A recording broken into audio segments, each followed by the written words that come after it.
ఓం నమ శివాయ శ్రీమాత్రే నమ. మిత్రులకి శ్రేయభిలాషులకి అలాగే నన్ను ఇంతగా ఆదరిస్తున్న యూట్యూబ్ ప్రేక్షకులందరికీ కూడా పేరు పేరు ధన్యవాదాలు.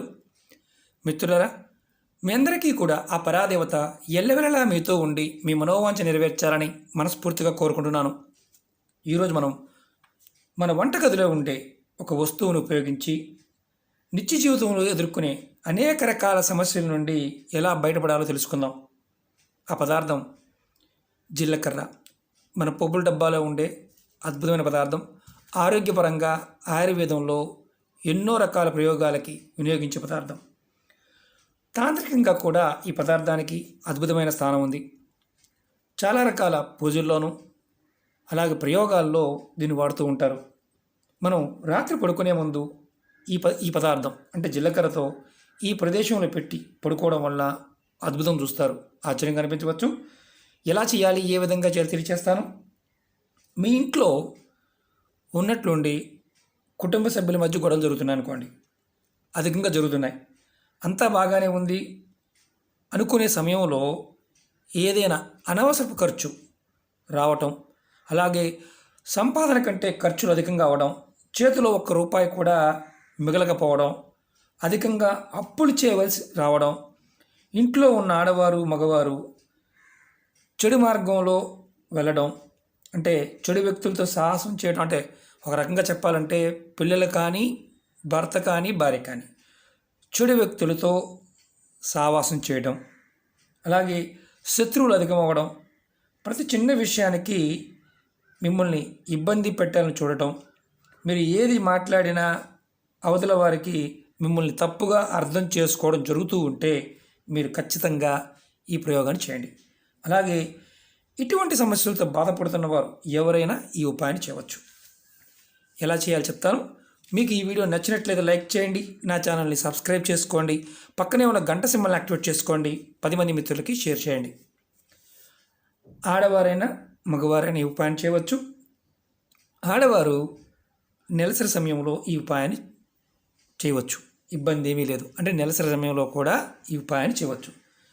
ఎటువంటి నియమ నిబంధనలు లేవు, ఏ మతం వారైనా చేయవచ్చు. ఈ ఉపాయానికి కావాల్సింది కొంచెం జీలకర్ర, అలాగే ఒక వైట్ పేపర్. ఈ ఉపాయాన్ని మంగళవారం కానీ శుక్రవారం నాడు కానీ ఆదివారం నాడు కానీ చేయవచ్చు. ఈ ఉపాయాన్ని రాత్రి పడుకునే ముందు, అంటే మీరు మంచం మీద పడుకోవడానికి వెళ్ళే ముందు చేయాలి. అన్ని పనులు పూర్తయిపోయిన తర్వాత మీరు మంచం మీద పడుకోవడానికి వెళ్ళే ముందు ఒక స్పూన్ జీలకర్ర తీసుకోండి, ఒక వైట్ పేపర్ తీసుకొని, వైట్ పేపర్ మాత్రమే వాడాలి, దానిలో మీరు వేసి చక్కగా కట్టండి. చూపిస్తాను మీకు నేను ఎలా చేయాలో. ఒక స్పూన్ అనుకోండి, ఇలా వైట్ పేపర్ తీసుకోండి, వైట్ పేపర్ మాత్రమే వాడాలి. చూడండి,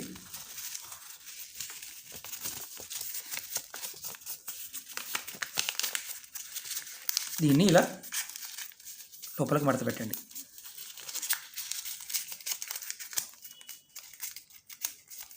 జీలకర్ర బయటికి రాకూడదు, ఇలా కట్టుకోవాలి.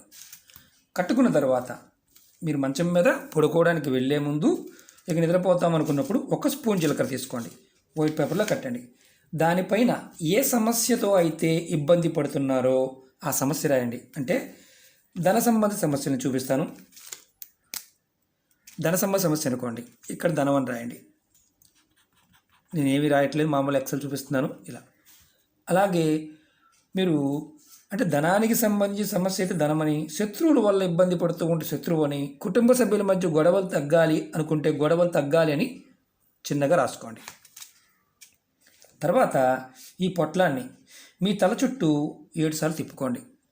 ఎవరైతే సమస్యతో బాధపడుతున్నారో, ఎవరైతే ఇబ్బందులు పడుతున్నారో వారి తల చుట్టూతా 7 సార్లు అంటే క్లాక్ వైజ్ తిప్పుకోండి, యాంటీ క్లాక్ వైజ్ కాదు, క్లాక్ వైజ్. తర్వాత ఈ పొట్లాన్ని మీ దిండి కింద పెట్టుకొని పడుకోండి. ఉదయం నిద్రలేచిన తర్వాత మీరు స్నానాది కార్యక్రమాలు ముగించుకొని ఈ దిండి కింద పెట్టిన పొట్లాన్ని తీసి మీ ఇంటి బయట లేదా మీ బాల్కనీలో లేదా మీ డాబా పైన, ఇండివిజువల్ హౌస్ అయితే పైన పొట్లాన్ని పెట్టి దానిపైన కొంచెం కర్పూరాన్ని పెట్టి చూపిస్తాను. ఇలా కొంచెం కర్పూరాన్ని పెట్టి, ఏ కర్పూరం అని పర్వాలేదు, ఇబ్బంది లేదు, ఇలా కర్పూరాన్ని పెట్టి ప్యాకెట్ పైన మీరు దీన్ని వెలిగించాలి. ఇంటి బయట వెలిగించాలి, ఇంటి లోపల మాత్రం కాదు, ఇంటి బయట వెలిగించాలి. వెలిగించే ముందు మీ ముఖం దక్షిణ వైపు ఉండాలి. మీరు నిలబడ్డారో మీ ముఖం దక్షిణ వైపు చూస్తూ ఉండాలి. పొట్లను వెలిగించిన తర్వాత మీరు బాగా గుర్తుంచుకోవాల్సింది ఏంటంటే, వెలిగించి దక్షిణ వైపు మీ ముఖం పెట్టి వెలిగించి మీరు ఇంట్లోకి వచ్చేయాలి. ఇంట్లోకి వచ్చిన తర్వాత మీరు కాళ్ళు చేతులు కడుక్కోండి. ఇంటి బాల్కనీలో కానీ, ఇంటి బయట కానీ, అలాగే ఇంటి పైన కానీ, అంటే ఇండివిజువల్ బిల్డింగ్ అయితే పైన కానీ ఇది చేయవచ్చు. బాల్కనీలు కూడా చేయవచ్చు. మాకు చేయడానికి అవకాశం లేదండి అనుకునేవారు పొరపాటు ప్రయత్నం చేయవద్దు. అంటే ఇలా బయట కాల్చడానికి అవకాశం లేదనుకునేవారు మాత్రం పొరపాటును కూడా చేయవద్దు. ఈ విధంగా ఈ ఉపాయాన్ని 5 వారాలు చేయండి. మార్పు అనేది తప్పకుండా కనిపిస్తుంది. అంటే మనకు సహజంగా కొన్ని అనుమానాలు ఉంటాయి. మనం ఈసారి ఈ కోరిక రాసామండి, రేపు ఇంకొకటి రాసుకోవచ్చా? అలా కాదు. మీరు మొదటి వారం ఏదైతే రాస్తారో మీ సమస్య తీరే వరకు 5 వారాలు అదే రాయాలి.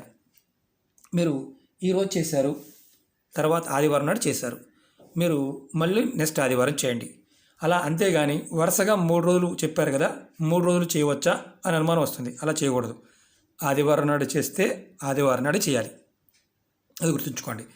ఇది ఎవరైనా చేయవచ్చు, మతానికి సంబంధం లేదు.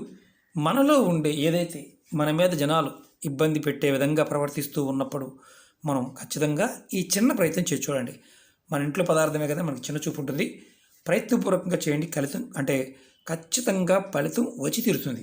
ఇది ధనానికి సంబంధించి లేకపోతే ఇంకొకటి అని కాదు. మీరు ఏదైతే సమస్యలు ఉన్నాయో దానిలో ఒక్కటి మాత్రమే, ధనమైతే ధనం, శత్రువు అయితే శత్రువు, గొడవలు అయితే గొడవలు, అలా రాసుకొని మాత్రమే చేయాలి.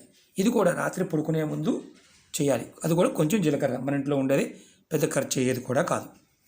మరి కాల్చిన బూడిదని ఏం చేయాలి? మరి ప్యాకెట్ కాల్చాం కదా, అది మిగిలిపోయింది కదా, దాన్ని ఏం చేయాలి?